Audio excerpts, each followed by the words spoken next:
1 jam bersama Gusmita. Halo guys, assalamualaikum warahmatullahi wabarakatuh. Ketemu lagi sama aku, Bunda Pani di sini. Apa kabar semua, sahabat, teman, dan bunda-bunda?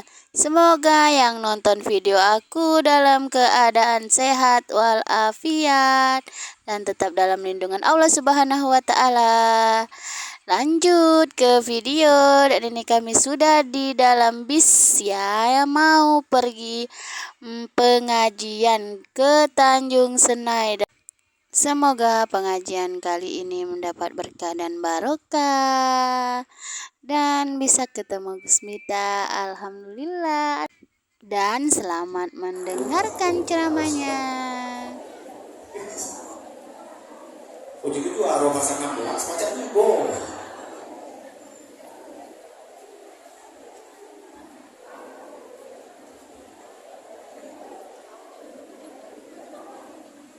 Assalamualaikum warahmatullahi wabarakatuh.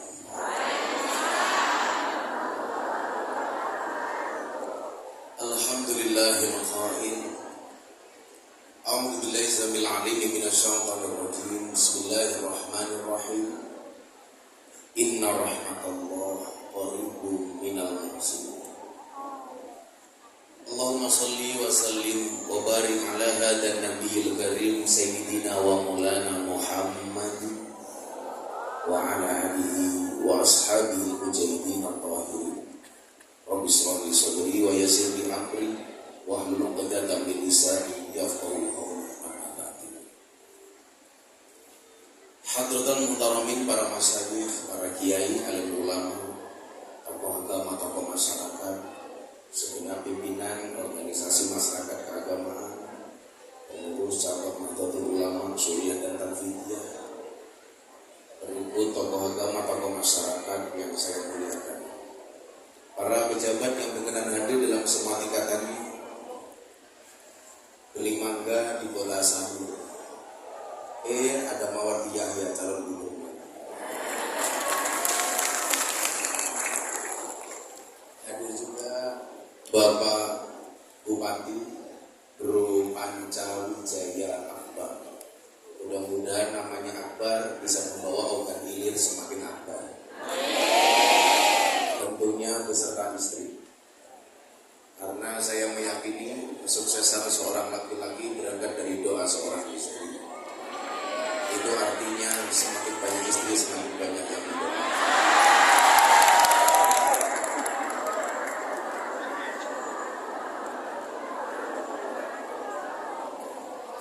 Bapak Wakil Bupati, Pak Kapolres, Pak Danramil, dan jajaran Forkompinda yang saya hormati. Bapak Ibu warga masyarakat Ogan Ilir, rahimakumullah. Beli buah bir di pasar Minggu, ada gajah minumnya susu. Hai orang Ogan Ilir, apa kabarmu? Izinkan Gusmita mengucapkan I love you.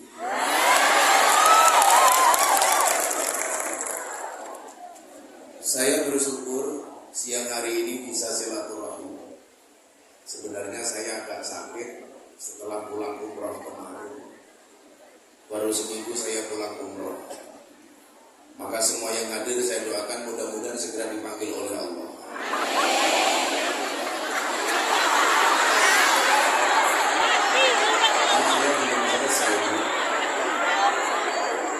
Segera dipanggil oleh Allah untuk ziarah makam Nabi.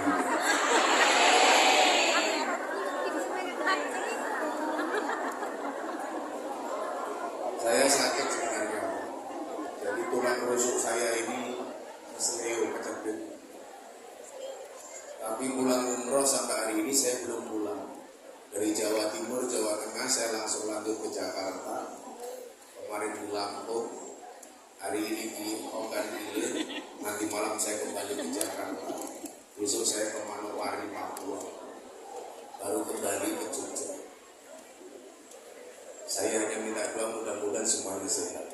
Saya berdoa kepada Allah mudah-mudahan yang sakit disembuhkan, yang susah disenangkan, yang sedih dibahagiakan, segera dikabulkan. Amin Allahumma. Bapak Ibu yang saya muliakan, tahun 2022 saya diminta sama Bapak Presiden untuk menjadi pembicara di acara Forum Investor Daily Summit 2022. Kebetulan saya mungkin bagian kecil anak muda yang sering diundang untuk ceramah di hadapan Bapak Presiden. Terakhir bulan kemarin 1 bulan saya mendapatkan undangan dari Bapak Presiden 2 kali. Tahun 2022 saat itu berkumpulan investor seluruh dunia di Jakarta dalam acara Forum Investor Daily Summit yang buka Pak Presiden.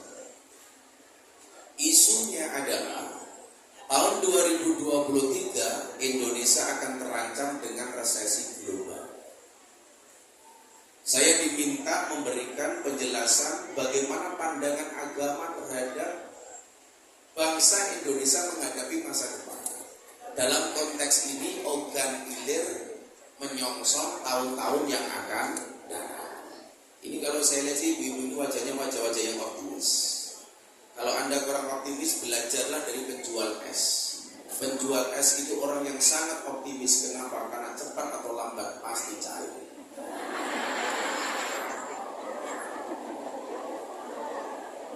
Betul Pak? Nah, saat itu ada satu ayat yang saya sampaikan di hadapan Bapak Presiden. Qul la yusibana illa ma kataballahu lana huwa maulana wa 'alallah falyatawakkalul mu'minun. Apa kata Allah? Katakanlah sekali-kali musibah itu tidak akan pernah menimpa kamu kecuali yang telah Allah tetapkan untuk kamu. Huwa maulana, dia Allah sebagai penolong kami. Wa 'alallah falyatawakkalul mu'minun, dan hanya kepada Allah orang-orang beriman bertawakal. Yang pertama, gak ada satu kejadian pun di bumi ini kecuali atas izin Allah, betul? Pak Mawardi Yahya bisa membangun ogan ilir bukan karena Pak Mawardi hebat, tapi karena Allah mengizinkan Pak Mawardi membangun ogan ilir. Betul? Makanya Ibnu Athaillah mengatakan apa dalam kitab Hikam? Ma tawaqqafa matlabun anta talibu bi rabbika wala tayassara matlabun anta talibu bi nafsika. Tidak akan pernah terhenti sebuah permintaan ketika kamu sandarkan permintaanmu hanya kepada Tuhan, dan tidak akan pernah menjadi mudah sebuah permintaan ketika kamu percaya dengan kemampuanmu. Manusia mampu bukan karena dia mampu, tapi karena dimampukan oleh Allah yang Maha Mampu. Manusia bisa bukan karena dia bisa, tapi karena dipisahkan oleh Allah yang Maha Bisa. Contoh kecil, kencing itu masalah gampang apa susah? Gampang. Tapi ketika Allah mudahkan. Saya punya teman Kapolres, anaknya cewek mau ikut umroh sama saya. Waktu itu salah satu persyaratannya harus suntik meningitis untuk dapat kartu kuning. Saya bawa dia ke dokter ke rumah sakit untuk mendapatkan kartu meningitis. Syaratnya ternyata perempuan harus tes kuning, tes air kencing. 30 menit Pak di toilet, mbaknya ini gak keluar-keluar. Saya tanya, Mbak kenapa gak keluar toilet? Mohon maaf ya, saya gak bisa kencing. Waktu itu saya mikir, goblok amat, kencing gak bisa. Dia keluar gak bawa air kencing, gantian saya masuk toilet mau kencing Pak. 30 menit saya di toilet juga gak keluar. Stres saya gerak-gerakkan gak keluar. Saya penuh kepala juga gak keluar. Kenapa? Karena Allah mengizinkan walaupun cuma air kecil. Kalau Allah tidak mengendaki, gak mampu Pak. Coba Bu dijawab, tidur itu susah atau mudah?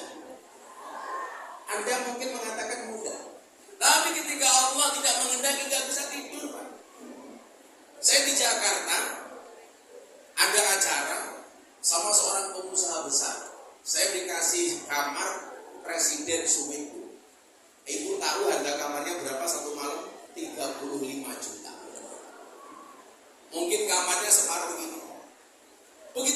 masuk, saya sudah membayangkan ini pasti kasurnya empuk, selimutnya tebal. Kalau mandi airnya pasti hangat, fasilitasnya semuanya serba ada. Begitu saya berada di atas tempat tidur, mulai berdoa, Bismillahirrahmanirrahim, ahya wa bismillah. Mata saya nggak merem-merem, cuma membayangkan kok gini harganya 35 juta. Kadang-kadang kalau kita masuk kamar mewah itu Pak, kadang-kadang mohon maaf, terlalu banyak tombol, di kamar mandi pun banyak tombol. Bahkan istri saya masuk toilet nggak paham bagaimana cara cebok, karena terlalu banyak tombol di toilet. Akhirnya sampai pagi Bu, saya nggak bisa tidur. Coba perkara tidur sekalipun walaupun itu mudah, Allah tidak menghendaki, nggak bisa kita tidur. Tapi lucunya orang bukan ilir, kalau di atas ranjang mau tidur sudah baca doa nggak tidur. Tapi kalau mendengarkan khutbah Jumat nggak baca doa malah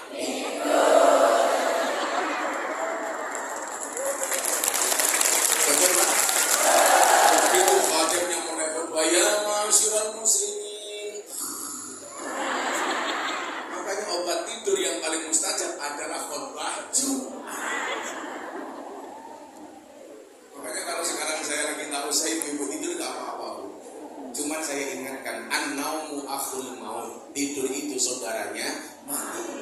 Makanya kalau saya ngaji Anda tidur berarti pengen cepat-cepat mati. Ciri-ciri jamaah yang suka tidur itu kalau pengajian biasanya cari sandaran. Nah, kayak gitu.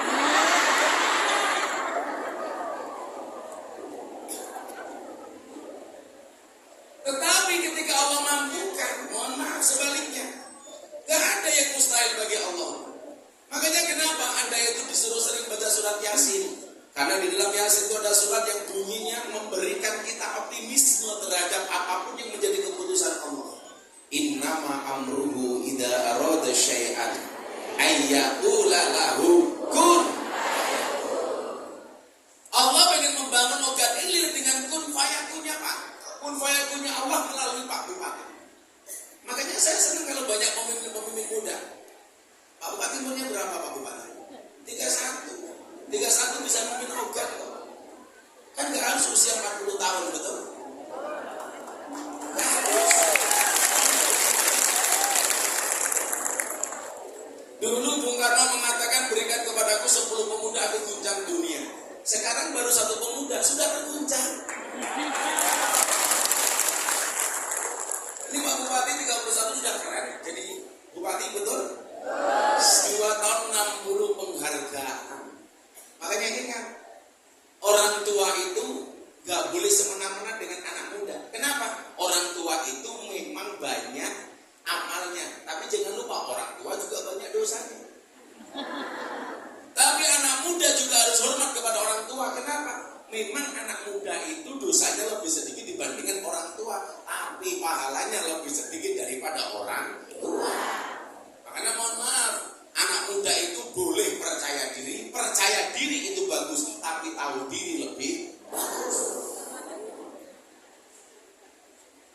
Oh, masih insecure sama anak muda? Masih.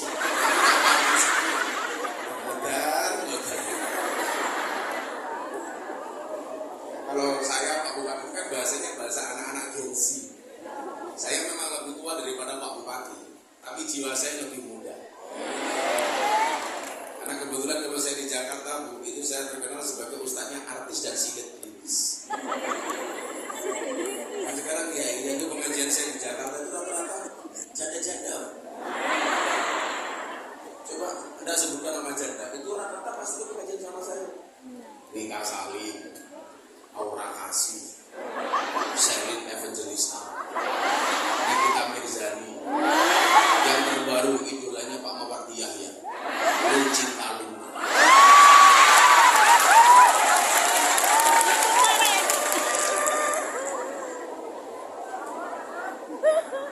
Kelihatannya cantik Pak Wagub.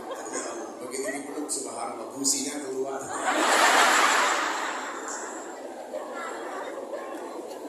Kalau Allah sudah menunjukkan kun fayakunnya, gak ada yang mustahil bagi Allah. Coba kita lihat sejarah. Bagaimana penampakan kun fayakunnya. Allah mampu menjadikan orang biasa menjadi raja. Siapa? Daud alaihissalam, Nabi Daud. Peperangan antara Jalut dan Tolut kemudian melahirkan seorang namanya Daud, berhasil membunuh Raja Jalut. Yang sebenarnya bukan siapa-siapa, Allah berkehendak dia menjadi raja. Allah mampu menghinakan seorang raja diraja karena kesombongannya, Fir'aun. Allah mampu menjadikan orang miskin jadi kaya, Sakrabah. Allah mampu menghinakan orang kaya raya, Qarun. Allah bahkan mampu menjadikan seorang perempuan gak pernah menikah, gak punya suami, bisa hamil, Maryam. Tapi saya pesan sama ibu-ibu kan lilir, tolong anakku jangan ikut-ikutan Maryam. Oke, anak saya kayak Maryam. Kenapa gak punya suami meteng? Itu bukan kayak Maryam, tapi juntal codot. Itu bukan Maryam tapi Markona. Dan ketika seseorang mengandaskan segala sesuatunya kepada Allah dengan mengatakan huwa maulana, dia penolong kami, enteng. Contoh Nabi Musa. Anda tahu sejarahnya Nabi Musa, itu kan anak angkatnya Fir'aun. Ciri-ciri Fir'aun itu percaya dengan dukun. Salah satu fatwanya dukun yang dipercaya oleh Fir'aun apa, Pak? Kalau ada bayi lahir laki-laki, kami bunuh. Kenapa? Kata sang dukun, bayi laki-laki itu akan menjadi kompetitor untukmu, kata dukun. Maka hati-hati. Kalau ada orang organ ilim masih percaya dengan dukun, saya curiga jangan-jangan cucunya Fir'aun. Makanya kan dulu saya pernah, Pak Bupati, saya dilaporkan ke Polres Jakarta Selatan atas dugaan penistaan dukun. Gara-gara waktu itu rame-ramenya dukun, saya ditanya sama Atta Halilintar pas podcast, terus kenapa dukun itu dipanggil orang pintar? Saya jawab iya. Kenapa dukun dipanggil orang pintar? Karena yang datang orang goblok.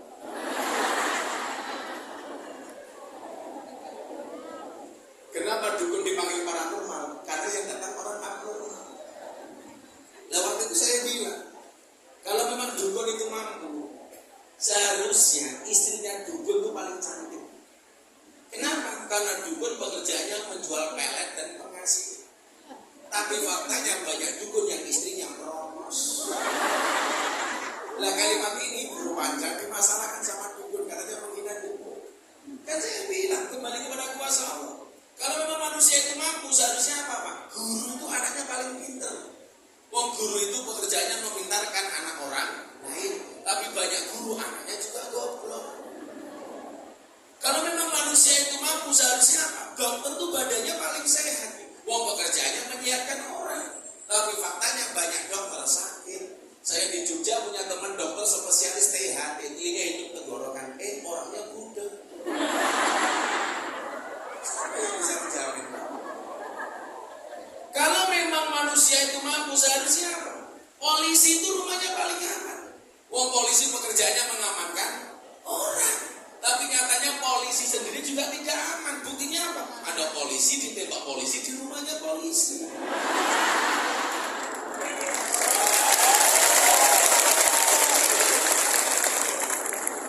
Kalau memang manusia itu mampu, seharusnya apa? Kuli bangunan itu rumahnya paling bagus. Wong kuli pekerjaannya membuatkan rumah orang, tapi buktinya banyak kuli nggak punya rumah. Goyang.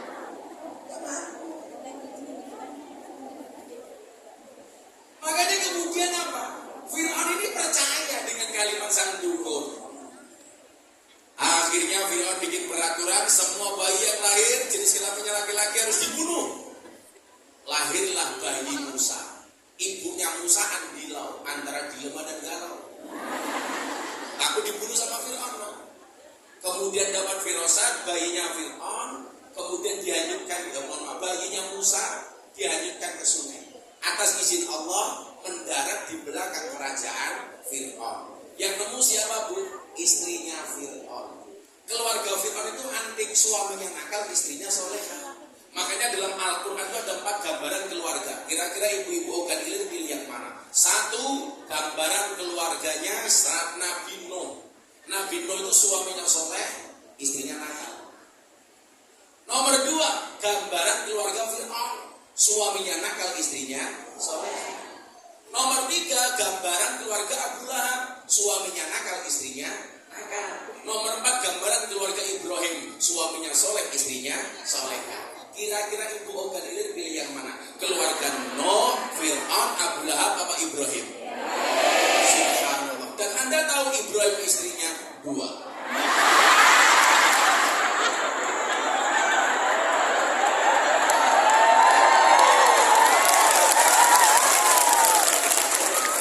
Kata ibu bupati, dia jadi Ibrahim itu sebenarnya juga gak apa-apa.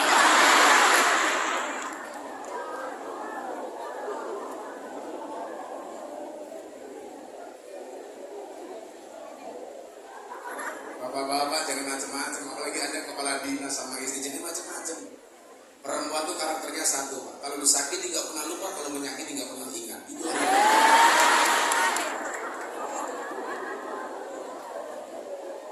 Makanya bapak-bapak coba dilihat, kenapa semua film horor itu bintang filmnya pasti perempuan.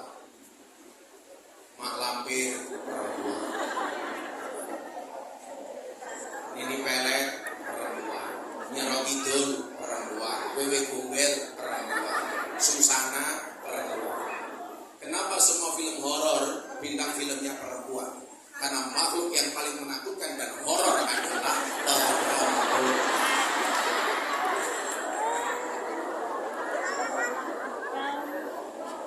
Tapi kalau film yang lucu-lucu, Pak, rata-rata bintang filmnya cowok.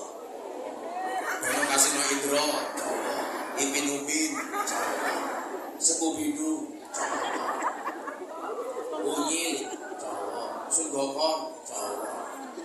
Kenapa film-film yang lucu-lucu itu bintang filmnya cowok? Karena makhluk yang paling lucu dan selalu menjadi korban adalah cowok. Itulah alasan kenapa semua hewan korban itu jenis kelaminnya jantan, dan ada yang betina. Sapi jantan, unta jantan, kambing jantan, domba jantan. Kenapa semua harus jantan? Karena kalau betina, Pak, jangankan berkorban, mengalah saja tidak mau.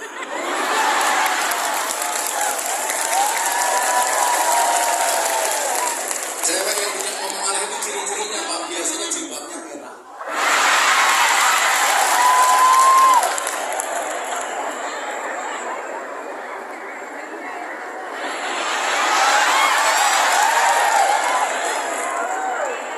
Yang jilbabnya hijau, insya Allah lebih parah.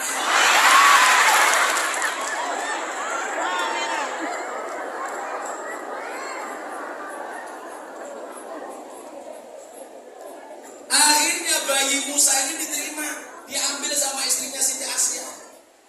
Saya tanya sama guru saya Abu Lutfi, status Siti Asia itu kan bukan Aisyah ya, Asia. Itu kan statusnya istrinya Fir'aun. Ini ternyata waliullah Siti Asia ini. Makanya seumur hidupnya dia tidak pernah kumpul sama Fir'aun. Siapa yang dikumpuli sama Fir'aun? Setan yang diserupakan seperti Siti Asia. Karena gak mungkin Allah ridho wanita solehah seperti Asia itu dikumpuli sama Fir'aun. Akhirnya sama Siti Asia, bayi ini dibawa pulang. Ketemulah dengan Fir'aun. Fir'aun tanya, itu siapa? Bayi. Cewek apa cowok? Cowok. Fir'aun langsung marah, bunuh. Asia ngeyel, gak bisa mas. Kenapa? Peraturannya bayi yang kamu bunuh itu bayi cowok yang kamu cari. Sementara bayi ini datang sendiri. Fir'aun manut, Pak. Maka sejarah mencatat sejak saat itulah suami kalah sama istri. Jengkel saya sama guru. Gara-gara itu Pak, kita suami tertindas, Pak. Sealim-alimnya Kiai Abrar, Pak, digendang istrinya goblok dadak.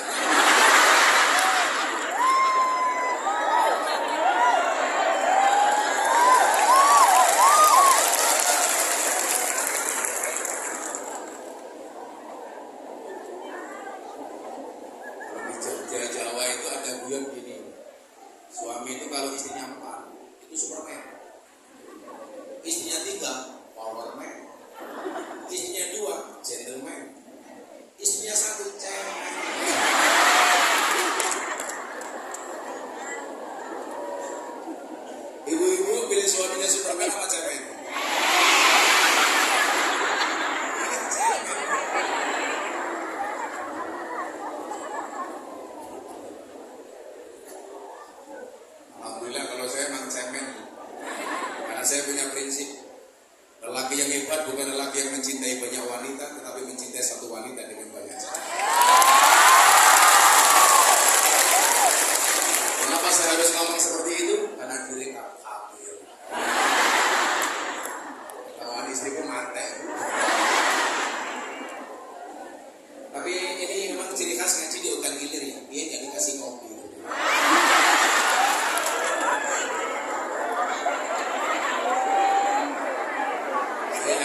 Saya nggak minta sih, hanya menyampaikan bahwa di sini nggak ada kopi.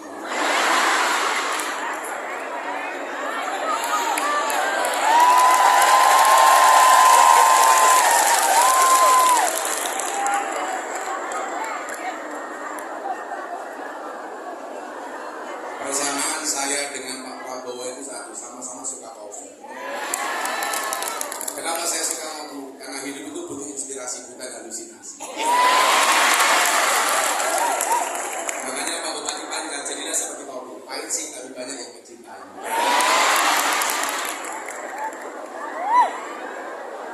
Ibu-ibu juga harus belajar dari kopi. Tetap menjadi hitam dan pahit. Tidak harus menjadi putih dan manis untuk dicintai. Kayak wajahmu buruk. Di wajah papan karambol. Kamu bedak. Makanya ibu-ibu dari tadi kipas-kipas itu bukan karena takut panas, takut bedaknya luntur. Itu kan saya lihat alisnya kayak pemata saya.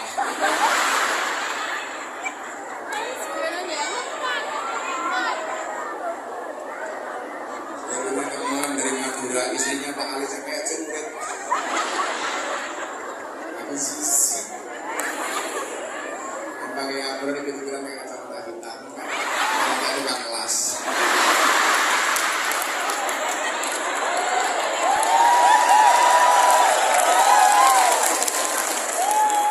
Saya mau dulu Pak Bupati. Ini saya keras.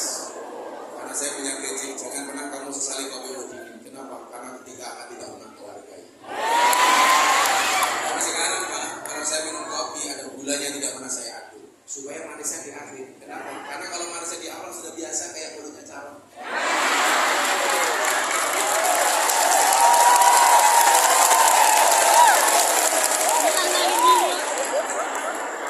Bahaya kah? Jadi kalau orang selama ini suka cemburu, kok mendadak suka tersenyum, saya curiga. Jangan-jangan mulutnya calon. Gak pernah ikut pengajian, tahu-tahu hadir di atas majelis, jelas itu calon. Gak kenal NU, tahu-tahu beli peci NU, ini calon. Yang pakai peci NU saya bukan masuk surga. Pecinya.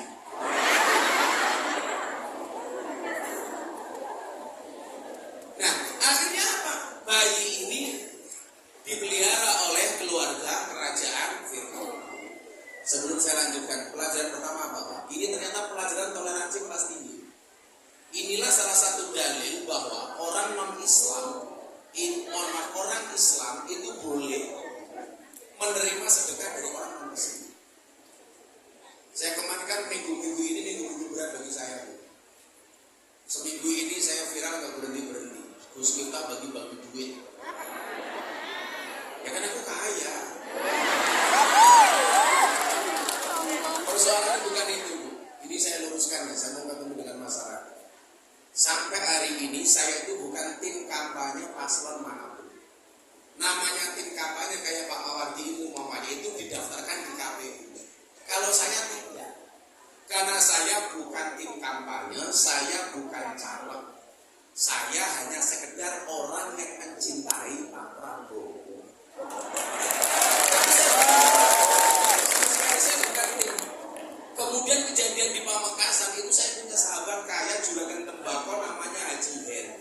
Setiap hari dia sedekah 50 juta. Setiap hari. Kebetulan saya ke perusahaan beliau, karyawan semuanya ngumpul. Saya datang semuanya pengen salaman. Jangankan kok cowok, Pak, saya pernah jadi Jambi. Ada 10 ibu-ibu berjajar. Kenapa Pak? Ngidam. Semuanya pengen perutnya saya pegang.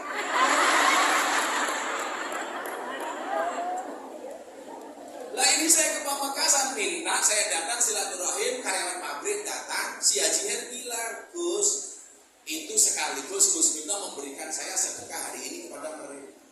Diviralkan menyebarkan seolah-olah Gus Miftah money politik. Dari mana? Ibu lihat sejarah saya di TikTok, di Instagram. Dari dulu saya itu kalau pengajian biasa berbagi duit, berbiasa berbagi rezeki. Saya punya prinsip, kaya itu bukan seberapa banyak yang kamu miliki, tetapi seberapa banyak yang bisa kamu beri. Ini prinsip. Saya banyak memberi bukan karena saya kaya, tapi karena saya tahu betapa susahnya orang menderita. Betul, Bu? Saya itu miskin, Bu. Padahal mbah saya itu kaya 7 turunan. Persoalannya saya keturunan nomor 9.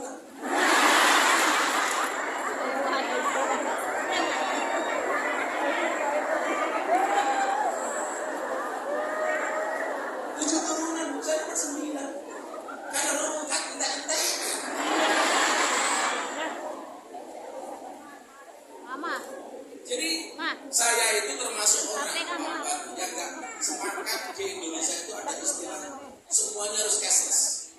Jadi mengurangi uang cash. Karena kita nggak pernah tahu Pak di jalan itu seperti apa. Saya itu kalau mau naik pesawat, saya itu banyak berbagi di bandara. Karena saya ingat betul dengan sabda Nabi as-shadaqatu tudfa'ul. Sedekah itu bisa menolak. Kita di pesawat nggak pernah tahu. Kayak besok saya harus ke Manokwari. Itu naik pesawat ke Sorong 5 jam, dari Sorong ke Manokwari 2 jam. Bagaimana kita kemudian menolak bala dengan sedekah? Saya itu kalau umroh Pak, saya menyiapkan uang 10 ribu untuk buahnya. Karena di situ ada bapak-bapak mas-mas yang suka menyapu di masjid, yang suka benahi Quran. Itu gajinya pas-pasan. Kita kasih 10 rial saja, senangnya minta ampun. Pak Muhammad tahu cita-cita saya itu apa? Saya itu pengen besok Pak setelah Pilpres, saya pengen mendaftar sebagai marbot masjid di Madinah. Minimal 2 bulan, 3 bulan saya memantap di Madinah, saya pengen ikut nyapu di halaman Masjid Nabawi, ikut ngepel. Jadi orang salah Pak Gus Miftah dengan Pak Prabowo pengen jadi menteri. Enggak. Saya ditawari jadi menteri agama, saya menolak. Kenapa? Karena kalau saya jadi menteri agama yang orang udah gilir, undang pengajian gratis.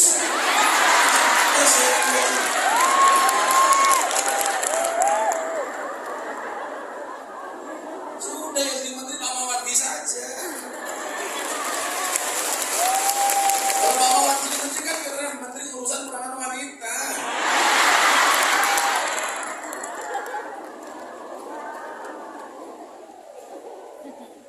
Saya tuh punya cita-cita itu. Karena saya dulu juga James Bond, jaga masjid dan kebun. Zaman saya kuliah, bahkan saya orang NU tinggal di masjidnya Muhammadiyah selama 4 tahun sekali.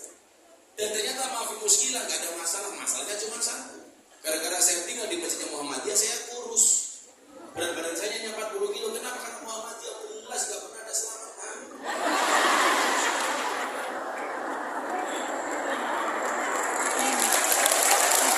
Begitu kembali ke masjid orang NU, saya menikah dengan orang NU, saya langsung gemuk.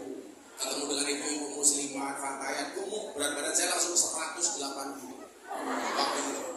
Kenapa? Karena orang NU dikit-dikit makan, yaksinan, makan, tahlilan, makan, sholawatan, makan, manakipan, makan, maulutan, makan, tetangganya sakit minta didoakan, makan, yang sakit mati, makan.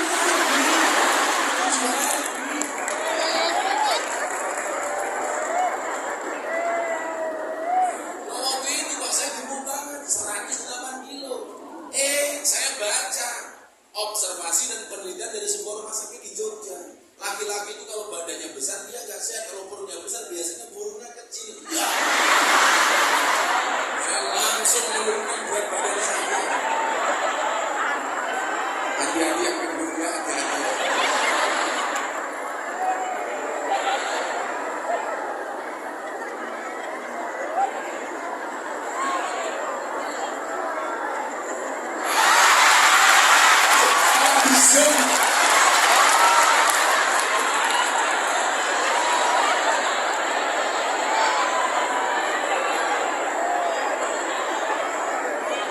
Mohon maaf, itu yang pernah ngajar kameramennya.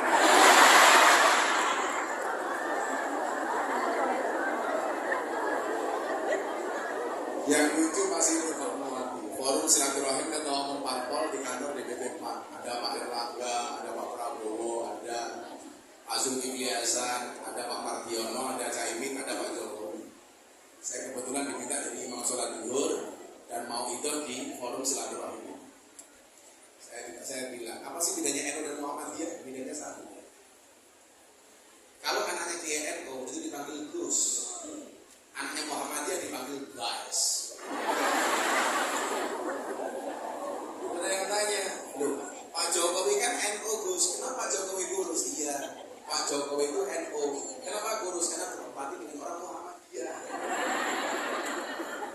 Saya waktu itu diminta jadi imam sholat, maka hari itu pemimpinnya bukan Pak Jokowi, tapi Gus Miftah. Pak Jokowi mana saya yakin? Saya mau sholat mau ke belakang, sawu sufu fakum bis sholat, luruskan dan rapatkan softnya di dalam sholat. Pak Jokowi jawab, oke, bagus. Saya kaget, Pak Jokowi ikutan kaget. Saya rukuk, Pak Jokowi rukuk. Saya salam, Pak Jokowi. Setelah saya sholat, saya bilang cie, ikut saya cie. Pak Jokowi jawab cuap.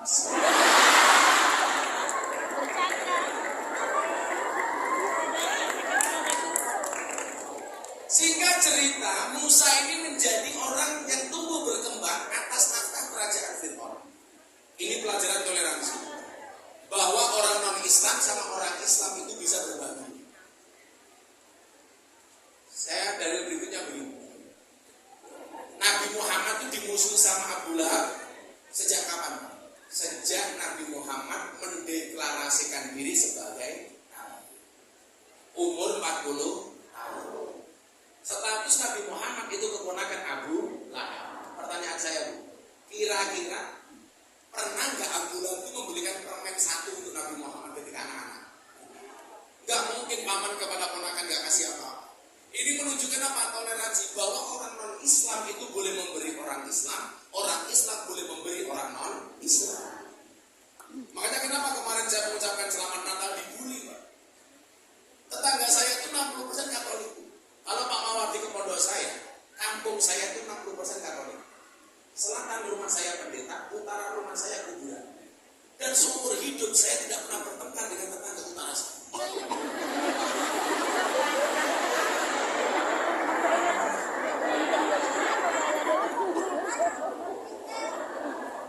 Kalau Idul Fitri, saya berbagi parsel. Orang-orang non-Islam semuanya saya beri. Kalau saya beli beras, orang Islam saya kasih zakat, mereka orang-orang non-Islam saya kasih hadiah. Ini boleh. Makanya saya biasa. Makanya kenapa saya dengan Presiden Jokowi punya gerakan namanya gerakan moderasi. Berbangsa dan bernegara, yang berbangsa dan beragama, yang happy dan menyenangkan. Karena agama itu harus hadir sebagai solusi, bukan sebagai problem. Maka toleransi di Ogan Ilir, kalau Ogan Ilir mau sukses, harus ditingkatkan toleransinya. Bahwa beda agama itu bukan musuh, tapi partner dalam kebaikan. Betul, Bu? Makanya saya mengucapkan selamat Natal biasa, saya dibully. Miftah mengucapkan selamat Natal jadi Kristen. Siapa yang bilang? Kemarin hari Ibu saya mengucapkan selamat hari Ibu, saya tetap menjadi bapak. 10 November saya mengucapkan selamat hari pahlawan, saya tidak jadi Avenger. Jangan gampang mengkafirkan orang. Saya ceramah di gereja tahun 2021 yang fenomenal ini, viral. Sampai puncaknya saya diundang oleh wali kota Los Angeles, Amerika Serikat, untuk berbicara toleransi dan moderasi. Tapi di Indonesia saya dihujat dimaki-maki. Miftah kafir ceramah di gereja. Saya jawab, enggak apa-apa, sahadat lagi.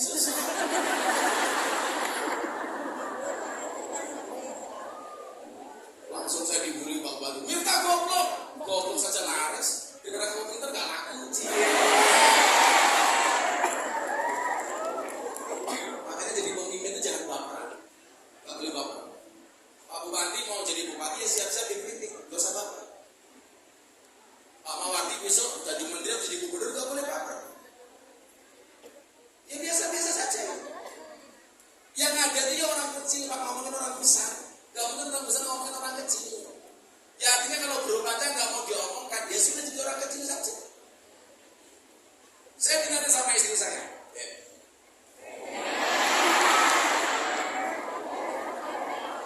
Saya jawab iya saya. Bukan saya sih, saya tahu ada rajin. Kok Abah ini difitnah terus ya? Iya, saya difitnah karena saya terkenal. Kenapa saya dimusuhi? Ya karena saya kuat. Kenapa saya gerentakan? Ya karena kita lebih tinggi. Yang ada itu orang susah ngomongin orang seneng, betul bu? Gak mungkin orang seneng ngomongin orang susah. Yang ada di belakang ngomongin yang di depan. Gak mungkin yang di depan ngomongin yang di belakang. Yang kecil ngomongin yang besar. Bukan yang besar ngomongin yang kecil. Adanya ibu-ibu ngomongin Pak Jokowi. Gak mungkin Pak Jokowi ngomongin jilbab merah.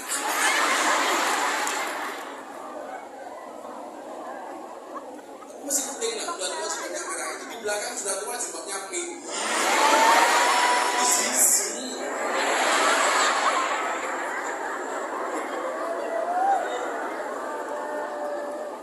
Jadi pokoknya bermata ini slogannya 2024 anti bapak.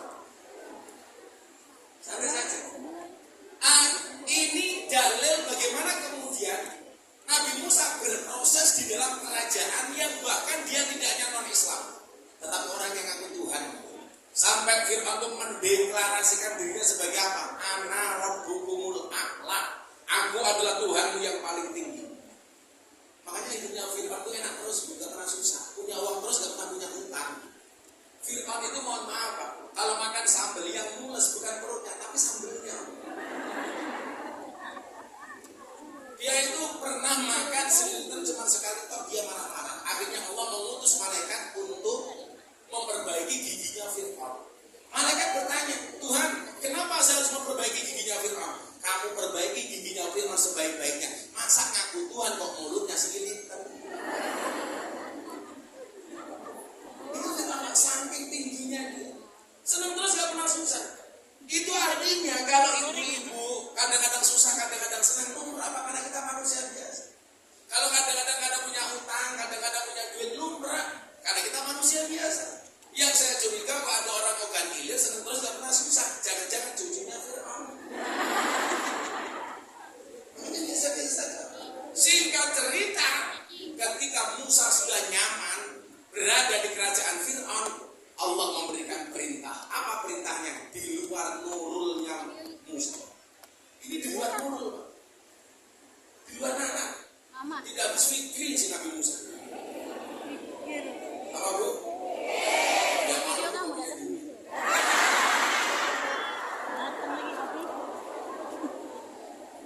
Musa, kamu lawan Fir'aun. Ini kalau berpikirnya pakai logika, nggak akan muat. Bagaimana? Anak angkat suruh musuhi bapaknya sendiri yang seorang raja diraja, sangat berkuasa, memiliki segalanya. Musa disuruh lawan. Tapi ternyata apa? Tingkat tertinggi seseorang kepada Tuhan yang itu bukan tawakal, tapi tafwid. Makanya kenapa Al-Quran mengatakan wa ufawwidu amri ilallah. Tafwid itu di atasnya tawakal. Katakanlah kita anggap Musa tawakal. Ketika orang bertawakal, yang berbicara bukan logikanya tapi hati. Maka saat itu kenapa Deddy Corbuzier masuk Islam melalui saya? Dia bertanya begini, kenapa tidak semua ajaran agama itu bisa diterima oleh akal? Tidak semua perintah agama itu bisa diterima oleh akal. Contoh, Nabi Ibrahim dibakar sama Raja Namrud, gak mempan. Ini menurut akal, tidak mungkin. Nabi Musa bisa membelah lautan, unbelievable. Nabi Muhammad bisa naik sampai Sidratul Muntaha langit ke-7. Ini menurut Deddy Corbuzier, unbelievable. Deddy itu kan orang yang sangat cerdas, orang yang mampu menumbuhkan motivasi untuk orang lain, walaupun tidak bisa menumbuhkan rambutnya sendiri.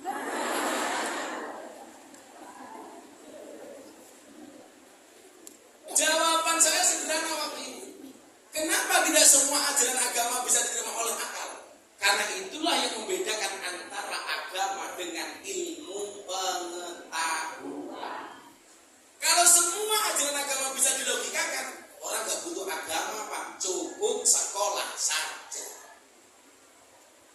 Makanya belajar agama itu bukan hati yang mengikuti akal, tapi akal yang mengikuti hati. Imamnya itu hati, makmumnya akal. Maka waktu itu jadi saya tanya, cinta itu dari mata turun ke hati atau dari hati naik ke mata? Kalau jawaban Bapak Ibu bukan ini. Cinta itu dari mata turun ke hati atau dari hati naik ke mata? Rata-rata jawabannya dari mata turun ke hati. Mohon maaf Bu, kalau cinta itu dari mata turun ke hati, berarti selamanya kita tidak bisa mencintai Allah. Kenapa? Karena matamu tidak pernah melihat Allah. Kalau cinta itu dari mata turun ke hati, berarti kita tidak pernah mencintai Rasulullah. Karena mata kita tidak pernah melihat Rasulullah. Kalau cinta itu dari mata turun ke hati, berarti orang buta itu tidak akan pernah merasakan indahnya cinta. Karena orang buta tidak pernah melihat pasangannya. Tapi nyatanya orang buta juga bisa jatuh cinta. Nikah yo meteng Pak. Ini sudah salah, pandangan kita itu sudah salah. Cinta itu dari hati naik ke mata. Kalau hatinya sudah cinta, seburuk apapun orang mengatakan pasangan kita tetap cinta. Makanya itulah alasan dikatakan cantik itu relatif, karena editing alternatif. Tapi jangan salah, lihat aja di Facebook cantik. Oh, begitu lihat aslinya, ya.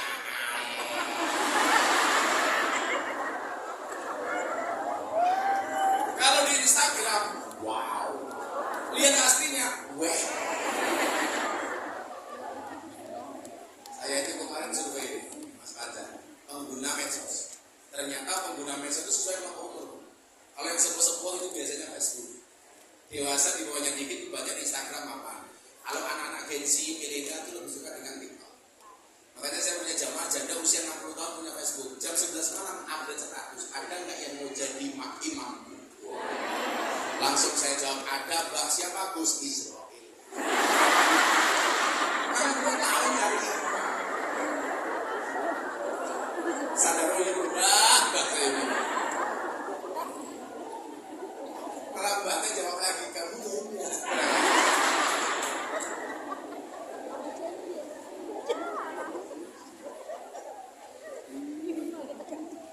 Nah, kembali ke pokok bahasan ini. Imamnya itu hati. Maka ketika Nabi Musa menerima perintah Allah, diterima pakai hati. Kalau pakai akal agak berani Pak. Kalah segalanya. Musa menyampaikan, ini perintah Allah, saya perang melawan Fir'aun. Saya perang. Pertanyaan saya, Musa menang apa kalah? Musa menang apa kalah? Kalah. Buktinya apa? Lari kok. Kalau menang ngapain lari? Begitu lari ketemu lautan, pilihannya dua. Bablas masuk lautan, kembali dihajar sama Fir'aun. Ketika mereka berdua berhadapan-hadapan, apa yang membedakan? Ini baru seru Pak. Bedanya di mana? Sehebat-hebatnya Fir'aun merasa dirinya adalah Tuhan, sementara selama-lamanya Musa di dalam hatinya ada Tuhan. Akhirnya apa? Ternyata yang dimenangkan oleh Allah bukan yang merasa dirinya Tuhan, tetapi yang di dalam hatinya ada Tuhan. Akhirnya Allah memberikan kejutan kepada Musa dengan lautan yang terbelah. Kesimpulannya apa? Kejutkanlah Allah dengan ketaatanmu, maka Allah akan mengejutkanmu dengan keakbarannya. Hari ini kenapa kita nggak pernah dikejutkan oleh Allah dengan kebesarannya? Karena kita nggak pernah mengejutkan Allah. Disuruh sedekah saja kita hitung-hitungan. Coba kalau pengajian seperti ini ada kotak infak, dompetmu isinya 100.000, 50.000, 1.000. Kira-kira yang masuk 100.000 apa 1.000?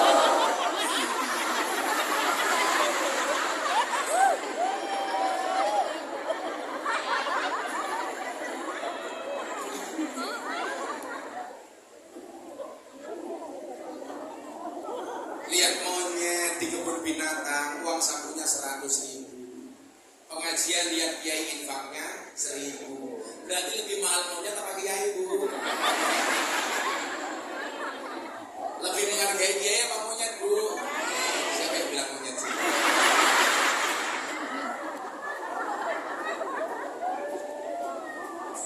Jadi kalau Allah itu hitung-hitungan sama kita lupa. Mungkin Allah itu baik dengan Pak Muhammadiyah, mungkin Pak Muhammadiyah hitung-hitungan. Fatmawati kalau ngundang saya jangan hitung-hitungan Pak Fatmawati.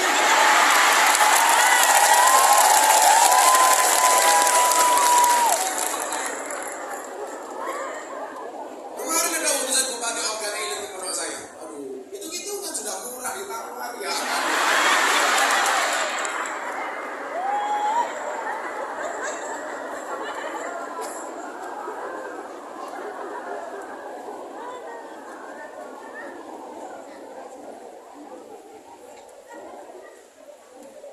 Kayaknya yang nawarin kemarin kasut Pak kayaknya.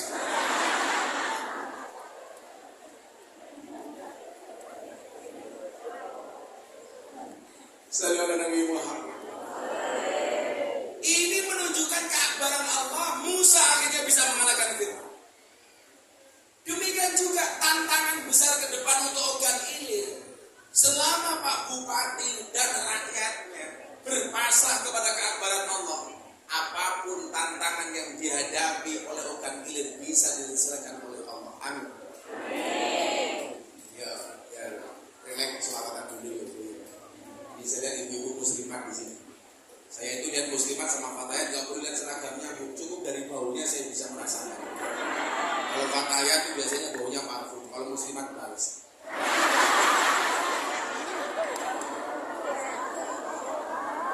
Kalau ini fresh air sama mandi.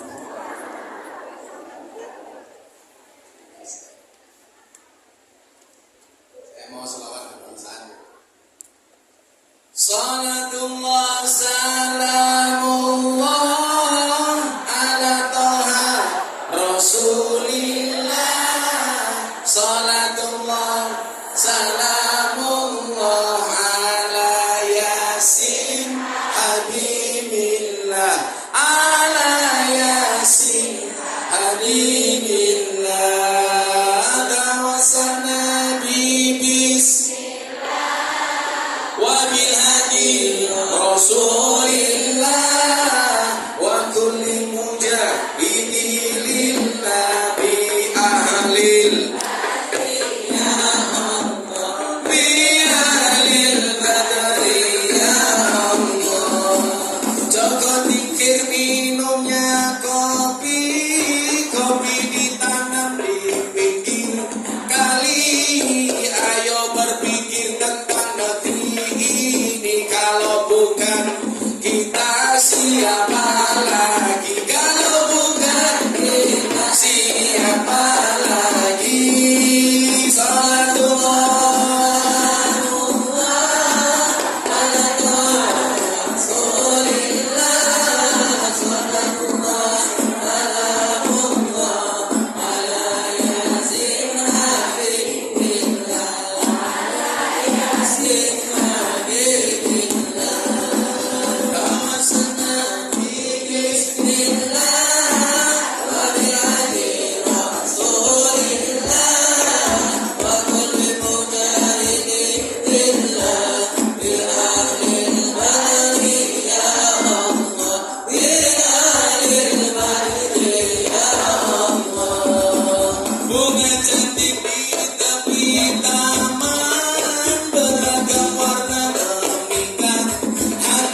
Wahabi punya prinsip, pasangan terbaik bukan yang datang dengan segala kelebihannya, tapi yang tidak meninggalkan kita dengan segala kekurangannya.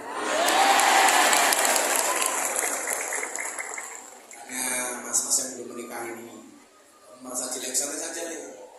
Tutupilah wajah burukmu dengan bagus yang akan lebih. Karena sekarang cowok yang good looking kalah sama cowok yang good rekening. Karena berangkat dari suami yang good rekening akan menjadikan wajah istrinya glowing. Dan di balik wajah istri yang glowing ada suami yang glowing.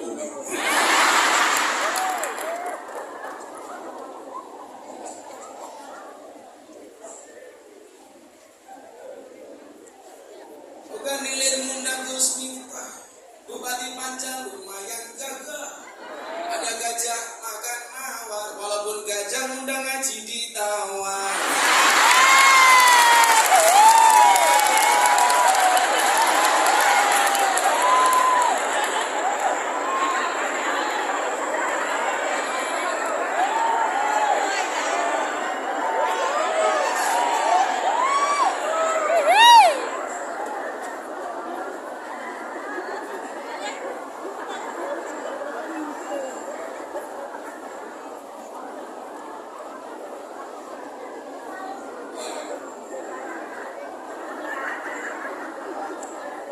Sumpah, itu hanya joke, humor.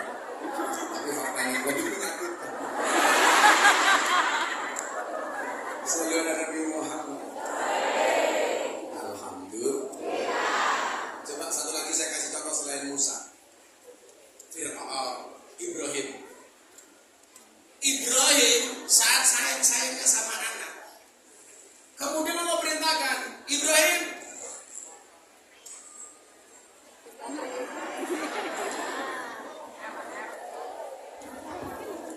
cek. Sudah murah sama jelek.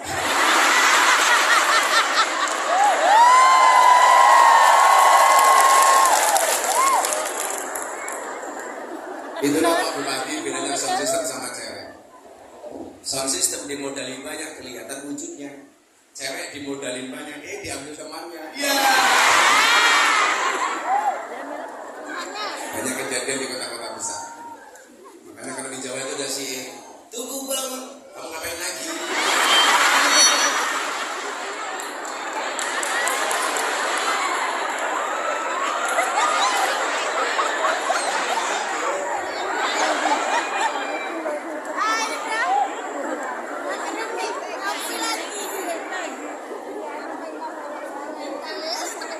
Beragama itu harus asik ya, karena dawe Allah itu wama nursilul mursalina illa mubasyirina wa mundhirin. Jadi mubasir itu harus lebih didahulukan dibandingkan mundhir.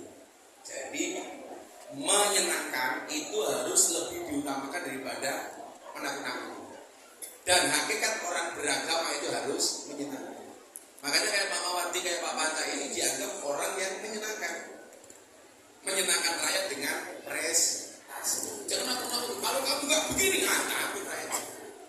Makanya karena Pak Wagubnya menyenangkan, bupatinya menyenangkan, ya undang dia menyenangkan. Ya walaupun amplopnya pas-pasan.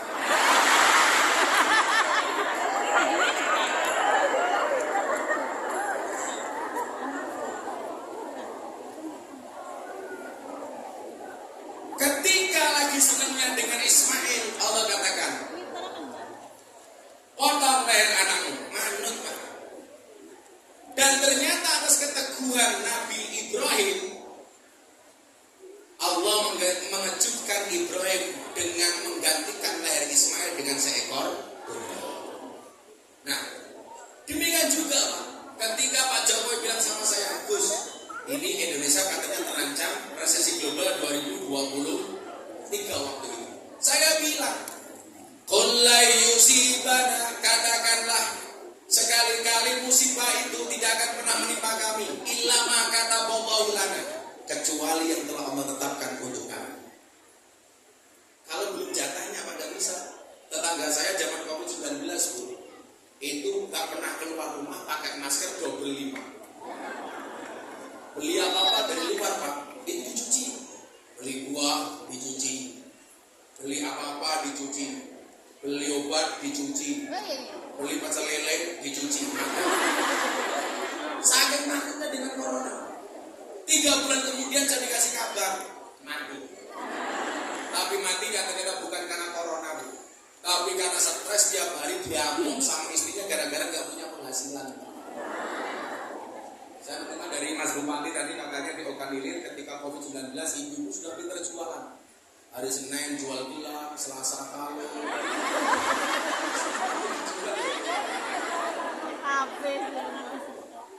Begitu pandemi terakhir, ibu-ibu Okanilir sudah pintar nyari duit. Jadi dimanapun suaminya nyimpen pasti ketahuan. Tapi saya itu sepakat Warni. Keuangan rumah tangga itu dipegang oleh istri. Kenapa? Karena kalau keuangan rumah tangga dipegang oleh suami berpotensi untuk membahagiakan istri lainnya.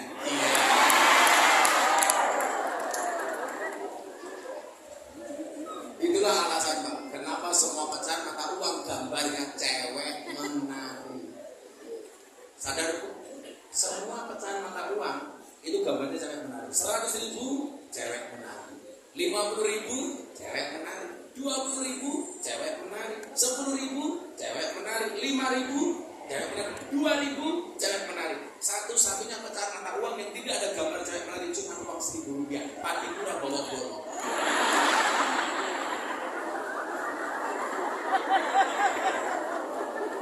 Kenapa semua pecahan mata uang ada gambar cewek menari?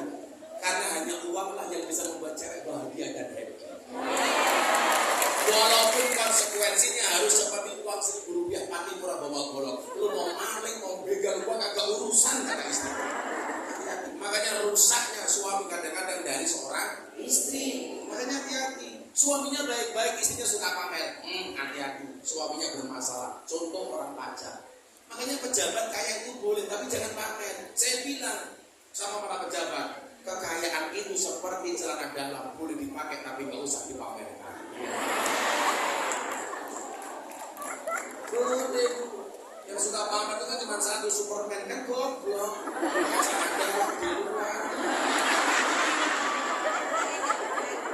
Lebih goblok lagi Bu, badannya bisa bajunya es.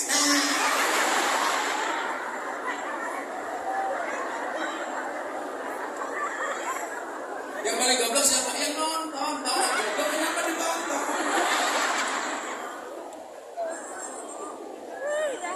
Maka Indonesia nggak perlu takut saya bilang. Buktinya apa? Presiden Jokowi akhirnya dinobatkan dunia sebagai salah satu presiden terbaik. Kenapa?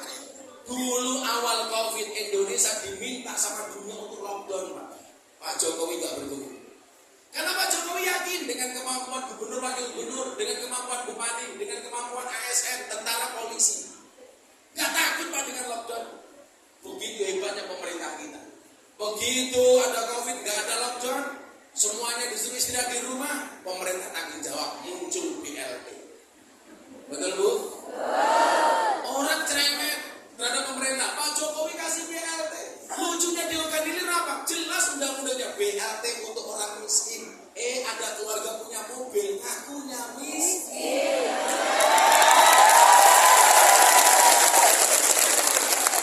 Punya sapi satu kandang, ngakunya miskin. Wong ya teko. Gimana dulu? Jilbabnya biasa ireng.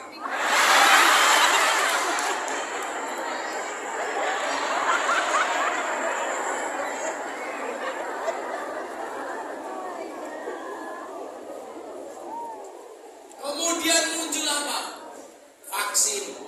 Vaksin datang Pak. Orang cerewet. Kalau Sumatera Selatan pencapaiannya masih luar biasa.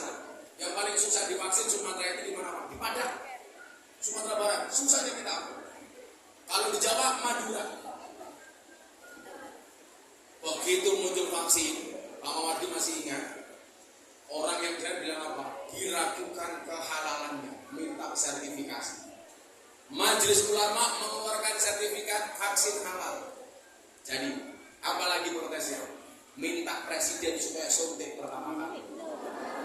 Presiden mau minta siaran langsung TV. Sudah siaran langsung TV, masih cerewet lagi. Jangan-jangan vaksin presiden beda dengan rakyat. Semua program pemerintah dipaido, semua program pemerintah dikritik, tetapi bagian BLT antri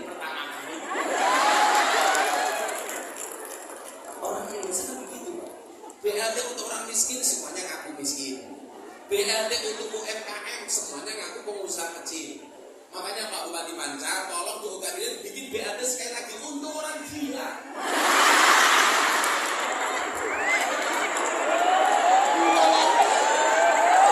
Kira-kira ada yang gila apa enggak?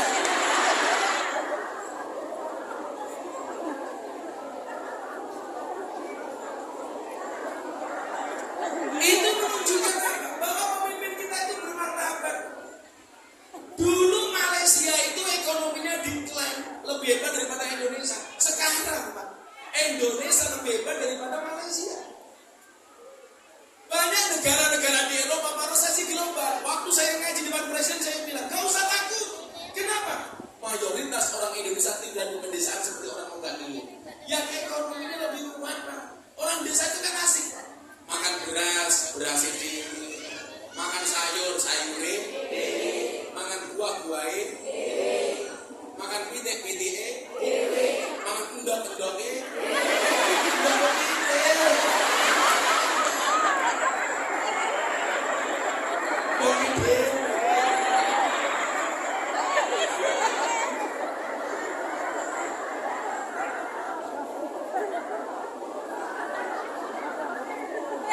Maka disitulah kemudian ayatnya dilanjutkan, huwa maulana, dialah Allah penolong.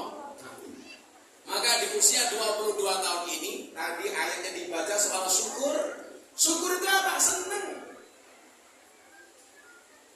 Kalau kita senang dengan nikmat 20 tahun Ogan Ilir, Allah akan tambah. Kenapa saya manai syukur itu senang Bu? Contoh, ibu punya anak dibawain oleh-oleh satu permen umpamanya. Kalau anak senang dengan permen itu, kira-kira besok potensi dibawakan lagi ada apa enggak? Ada. Oh, anakku senang, bahkan ditambah yang lebih banyak. Tapi kalau anaknya enggak senang, kira-kira dibawakan lagi apa enggak? 20 tahun Allah memberikan segalanya untuk Ogan Ilir.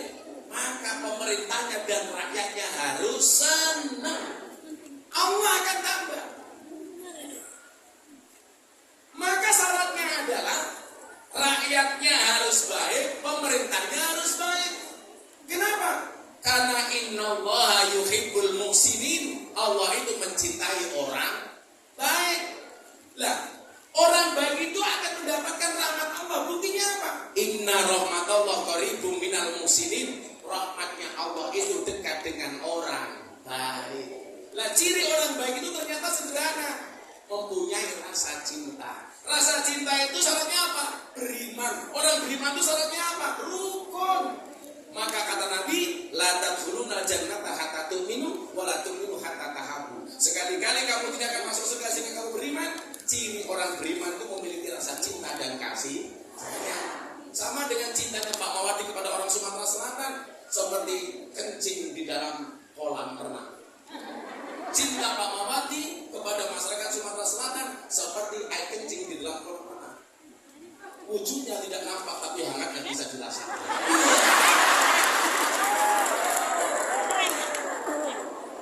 Nggak percaya silakan dicoba.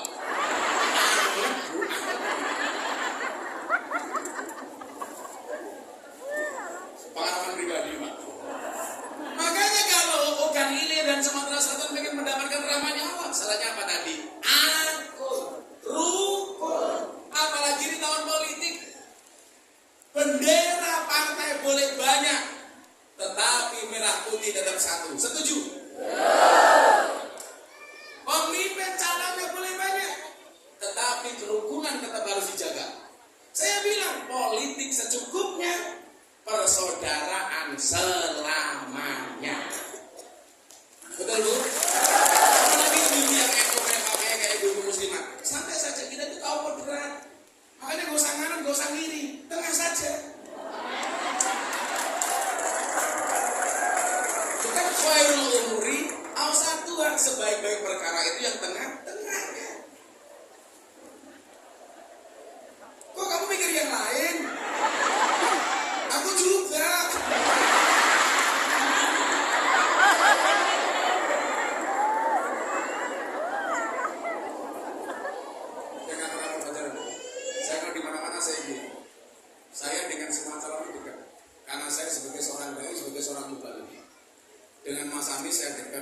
Caimin saya dekat, dengan Mas Ganjar saya dekat, dengan Pak Mahfud saya dekat, dengan Mas Prabowo dekat.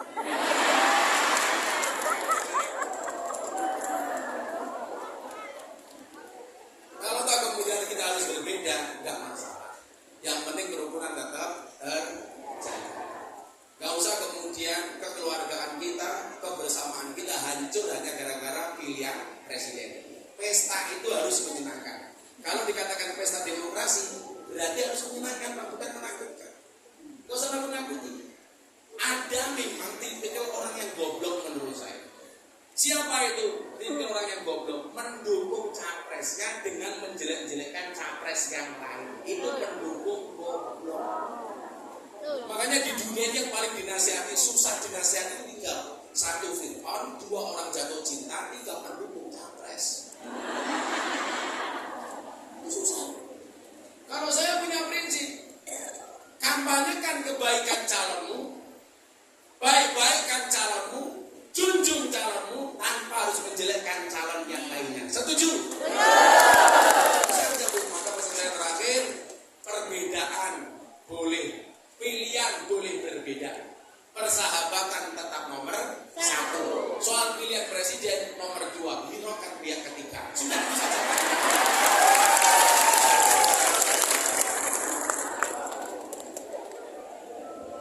Kan saya nggak nyuruh milih, Pak. Itu prinsipnya begitu.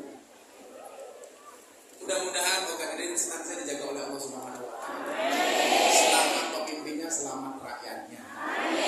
Insya Allah Pak Panca jadi bupati lagi. Tapi besok kalau undang jangan ditawar Pak Panca.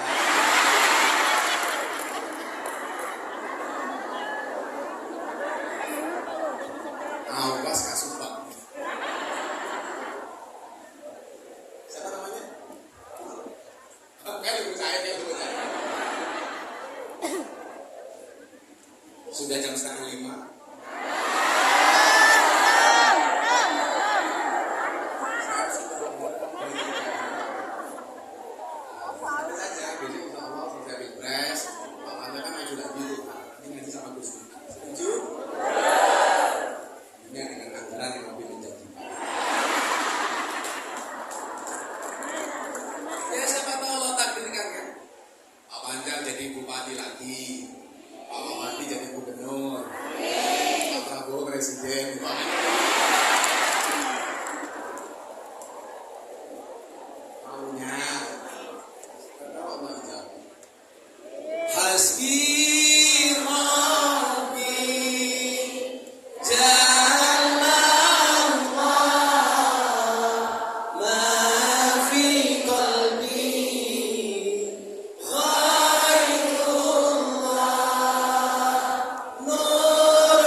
Allahumma arzuqna bi ziyadatil ilmi wal rizqi wal ibadah.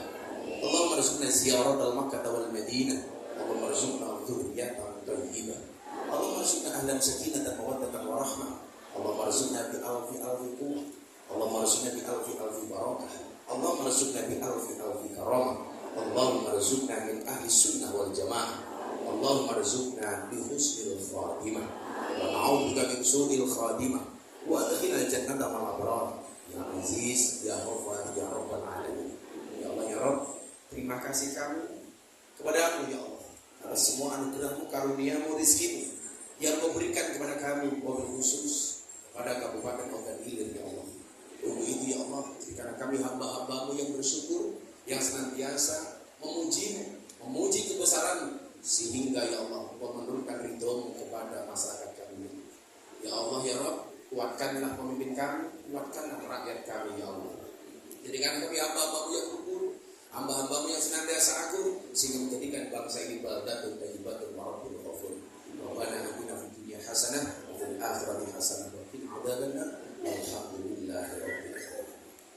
Melupakan Allah itu dosa, melupakan kedua orang tua itu durhaka, melupakan Ogan Ilir mana bisa. Terima kasih. Assalamualaikum warahmatullahi wabarakatuh. Itulah ceramah dari Kusmita.